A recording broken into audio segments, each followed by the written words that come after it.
আসসালামু আলাইকুম বন্ধুরা, কেমন আছেন? আশা করছি অনেক ভালো আছেন, আমিও ভালো আছি। তো চলো আজ আমি বানাবো পাস্তা।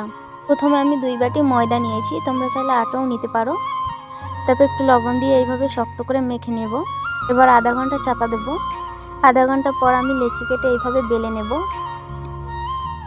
তো আমি এইভাবে মিডিয়াম সাইজের কেটে নিচ্ছি। তোমরা চাইলে এর থেকে বড় সাইজের কাটতে পারো বা ছোট সাইজেরও কাটতে পারো। এইভাবে আমি শেপ দিয়ে নেব। দেখো, আবারও একটা দেখো, এইভাবে আমি শেপ দিয়ে নেব। তো আমার শেপ দেওয়া সব কমপ্লিট। এবার পানি দিয়ে পানি থেকে একটু তেল দিয়ে দিয়েছি। এবার সব পাস্তাগুলো সিদ্ধ করে নেব। তারপর তেল দিয়ে আদা কুচি, রসুন কুচি, পেঁয়াজ কুচি দিয়েছি, কাঁচা লঙ্কা কুচি, টমেটো কুচি দিয়ে ভালোভাবে ভেজে নেব এবং লবণ, ঝালের গুঁড়া, হলুদের গুঁড়া দিয়ে ভালোভাবে লাল লাল করে ভেজে নেব।